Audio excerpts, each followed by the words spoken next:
자, 그동안 쭉 이렇게 말씀을 들으셨는데 혹시 궁금한 게 있으시면은 질문을 하시고요. 몇 분 좀 질문을 좀 듣고 또 이렇게 답을 드리는 뭐 그런 시간을 좀 갖겠습니다. 네, 저기 중간에 마이크를 좀 전달해 주시죠. 예, 안녕하십니까. 저는 카톨릭의대 성빈센트 병원 재활학과에 근무하는 김윤성입니다. 제가 평소에 존경하는 우리 시장님과 빈센트 병원에 계십니까? 네네네. 선생님? 어떻게 나오셨습니까, 선생님?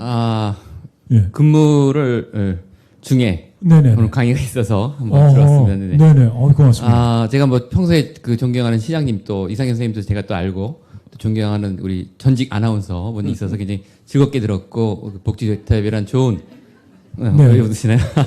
네, 좋은 얘기를 들었습니다. 네. 아니, 갑자기 감격스러워서. 제가 이제 몇 가지 지적드리고 싶은 건 제가 비교적 의사기 때문에 고소득자입니다. 그러면은 우리나라의 그 세금 부담률 말씀하셨는데 저 같은 경우 38% 이상 내거든요. 그러면 오히려 그거는 순수거고, 그러니까 우리나라의 그 세금 정도가 낮다고 하지만 소득자에 대해서는 차이가 있어요. 그래서 아까 말씀하신 것처럼 중산층이 저항이 없게끔 하는 것이 굉장히 중요하고, 왜냐하면 우리나라의 세금을 내지 않는 소득자 굉장히 많잖아요. 그런 부분도 같이 이제 논의를 해야 되는 거죠. 그러니까 많이 가진 사람한테 뺏어서 나눠준다는 그런 개념은 아니기 때문에 그건 한 가지 지적하고 싶고요. 네네. 두 번째는 이제 질문하고 싶은 게, 최근에 이제 우리가 이제 문재인 케어하면서 저도 이제 그런 그 의료보험 확대를 찬성하는 편인데, 그게 급격히 하다 보니까 정말 중요한 재원들을 안 쓰이는 거죠. 이생현 선생님도 뭐 의사니까 아시겠지만 중환자실 같이 아주 중요한 환자들한테 쓸 돈이 그렇지 않은 경증 환자의 돈이 쓴다든가, 또 한 가지는 화두로 더 얹고 싶은 게, 최근에 우리가 이제 SMA라고 척수 근위지중 환자 같은 경우에 사실은 그동안에 이제 아이들이 중증이기 때문에 한 2, 3세 되면 사망하고 그랬습니다. 근데 미국에서 신약이 개발됐는데요. 1년의 비용이 1억 5천이거든요. 네. 근데 그걸 쓰면 확실히 효과가 있어요. 그러니까 여러분들도 한번 여쭤보고 싶은 게, 그럴 때 우리가 그럼 1억 5천의 한 아이를 위해서 효과가 있는데 의료보험으로 감당할 것이냐. 지금 아시는 것처럼 암 환자들 5% 하죠. 네네. 우리 이상현 선생님이 여기 많이 오지만 의료보험 하나로 운동 굉장히 중요한데, 암 환자들이 그 실손보험 때문에 요양병원 입원하면 실손보험이 나기 때문에 굉장히 많은 재원이 납니다. 또 여기 사회복지원에서 계시지만 의료급여 환자들이 있습니다. 저희 병원에 오면은 비용을 안 내요. 그래서 제가 여쭤봤는데, 검사를 저희가 이제 전 재활학과사라서 좀 소심해서 검사를 잘 안 하는데, 검사를 안 했더니 막 화를 내시는 거예요. 왜 검사 안 하냐고. 네. 나 실손보험이 있대요. 의료급여 환자인데 자기 얼마냐고 물어봤더니 한 달에 7만 원을 낸대요. 그게 우리나라의 현실이거든요. 네. 이런 부분도 같이 고민하고, 질문 던진 것은 정말 한 아이가 1억 5천을 내면 결과가 좋은데, 물론 그게 영원히 하는 건 아니거든요. 유지 비용이거든요. 네. 사회적 논란이 많습니다. 그거를 어떻게 할까요? 의료보험에서 커버할까요, 말까요? 굉장히 중요한 문제입니다. 거수로 해서 재밌습니다. 그러니까 우리가 복지 확대하고 좋게 하는 거 다 좋고 의료보험 다 받고 혜택 받으면 좋은데, 이 재원을 누가 낼 거예요, 선생님? 그죠? 그러니까 세금 38% 내는 사람 입장에서는 우리가 납세자의 그 시각을 봐야 되는 거죠. 그래서 그런 것들을 제가 한번 화두로 던지고 싶습니다. 아무튼 말씀을 하셔갖고. 제가 지금 이제 말씀하시는 것 앞에 의견하고 그 두 번째 질문하고 제가 열심히 들었는데요. 저로서는 뭐 도저히 대답을 할 수가 없습니다. 이건 이 교수님하고 염 시장님께서 좀 말씀을 어떻게 풀어나가야 되는지. 너무 어려운 질문을 주셔서 저도 여러분들 한번 생각해 보시기를 저도 권유해 드리고요. 네. 지금 사실은 이게 이제 의료 윤리학에서 굉장히 중요한 화두로 다루어지는 겁니다.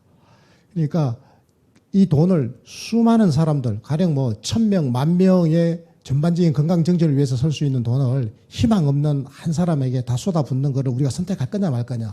자, 영국 같은 사례를 들면 영국은 그런 선택을 안 하는 걸로 원칙을 정해놨습니다.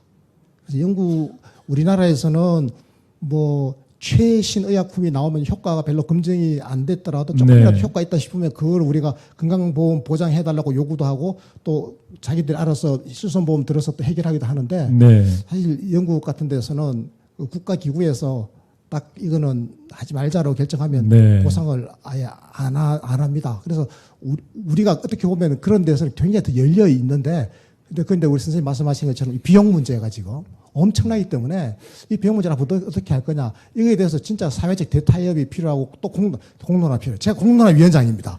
이 공론화가 진짜로 많이 필요한 거예요. 우리 사회는 그동안에 이걸 공론화를 안 했어요. 그런데 아까 덴마크 있죠. 덴마크는 수시로 방송 토론이든 여러 지역 사회에서 커뮤니티에서 이런 거를 주제를 토론하고 공론화해가지고 의견을 모아나가거든요. 앞으로 이런 과정 우리가 많이 거쳐 나가야 됩니다. 지금 사실은 이 문제는 정말 우리 사회가 앞으로 중요한 논제로 삼아야 될 거라고 저는 생각합니다. 그래서 아주대에서 오신 선생님 정말 좋은 제안을. 네, 빈센트 빈센트 병원. 빈센트 병원입니다. 예. 아 지금 머리가 복잡하세요 지금 시장님은. 빈센트 병원에서 오신 의사님 정말 좋은 제안을 해주셨고요. 네. 아마 지금 이 논쟁은 전체가 충분한 논의를 하고 우리 사회가 어느 정도로 담당할 건가, 어떤 정책을 택할 건가를 합의를 좀 해야 되기 때문에 아까 거수도 한번 해보자고 그랬는데 좋은 제안이라고 생각을 합니다. 근데 오늘 이제 토론 시간이 다 돼가지고 아마 깊이 있게 더 얘기하기는 어려울 텐데 제가 마치면서 제 고백을 하나 해드릴게요. 사실은 오늘 주제하고 조금 관련이 없을지도 모르는데 지금 주신 주제가 제가 늘 겪는 고민이기 때문에 제가 저는 이제 사회 소외 대상자에게 최선을 다한다는 원칙 갖고 저 슬로건도 휴먼시티라고 하는 걸 갖고 인권과 우리 사회의 그 소외된 이웃에게 보다 희망을 드리는 것을 제 그 가치로 생각해서 이제까지 진력해 오는 방향을 정했는데 장애인 단체가 시청을 점검하면서 저한테 강력하게 요청한 게 있었어요. 그 장애인 이동 차량이 있습니다. 콜하면 와서 장애인들 이동시켜 드리는 건데 그게 이제 우리로 보면 시설관리공단 지금은 도시공사에서 운영을 하는데 법정 대수가 44대인데 그때 당시에 한 20여 대 운영하고 있었는데 다른 지자체보다는 훨씬 많이 운영하는 거였는데 법정 대수 왜 지키지 않냐 하는 요구를 해서 법정 대수 지키겠다. 대신 이것이 실제 얼마만큼 이용률이 되는지 점검해 가면서 단계적으로 하겠다 그랬더니 오늘 당장 놓으라는 거예요. 그래서 시장으로서는 투자에 대한 우선순위라든지 가치를 전체적으로 받아야 되니까 그럴 수 없다고 버티다가 제가 3일 지나고 나서 그 시청 로비에서 농성을 하고 이러다가 벼랑간 제가 깨달은 게 있어서 무조건 44대였는데 44대 놓겠습니다. 했습니다. 그리고선 철순했는데 그 이후에 제가 지금 88대를 갖고 있고요. 법정 대수 2배를 갖고 있고 그리고 그 외에도 그 택시를 그렇게 이용할 수 있는 그 여러 대의 택시를 갖고 있어서 다른 데보다 법정 대수보다 3배, 4배 이상의 수량을 운영하고 있습니다. 기사는 실제로 택시의 수보다 그 차량의 수보다 그 훨씬 더 갖고 있습니다. 왜냐하면 24시간 그분들이 운전하는 게 아니기 때문에 그래서 풀로 가동할 수 있는 체제를 갖췄는데 우리 시가 그로 인해서 장애인 이동에 대해서 굉장히 편리한 데가 됐습니다. 그러니까 그럼에도 불구하고 장애인들이 꼭 필요할 때 제 시간에 못 맞춰서 온다는 것에 대한 컴플레인을 가끔 받긴 하지만 다른 지역에 보다 훨씬 많이 갖고 있다는 것에 대해서 실효성에 대한 검증이 아니라 만드니까 그만큼 실제로 거의 나한테 기회가 안 온다고 생각하니까 안 쓰던 것을 기회가 된다니까 진짜 많이 쓰게 돼서 복지질이 확 달라졌다는 거예요. 저는 그래서 내가 단순히 경제나 효용성 논리로 볼 수 있는 게 아니었구나 하는 것을 제 고백처럼 드리는 게 하나고요. 하나는 장애인, 중증 장애인에서 24시간 케어하는 게 있습니다. 그러면 최소한 한 사람의 중증 장애인 한 분에게 24시간 케어에서 3명이 교대로 이분을 24시간 돌봐드려야 돼요. 그러면 우리 시로서는 이를테면 한 분당 8천만 원의 예산이 계속 들어가게 됩니다. 그러니까 한 사람이 장증 장애인을 계속 우리 사회가 책임지기 위해서 우리 지역사회는 우리 시는 8천만 원의 예산을 드린다는 것. 이게 과연 합당한가 하는 생각이 듭니다. 왜냐하면 그분이 시설에 들어가 있으면 그 시설 안에서 그 충분히 그 한 사람당 그보다 훨씬 적은 금액으로 케어가 가능한데 개별적으로 있을 때는 그렇게 써야 되는 거예요. 그런데 그 가족과 그 사람의 인권을 생각해 보니까 제가 아무리 부담되더라도 이 일을 우리 시는 해야겠다 생각하고 그 일을 하도록 하니까 많은 장애인들이 전국에서 우리 시로 오기 시작했어요.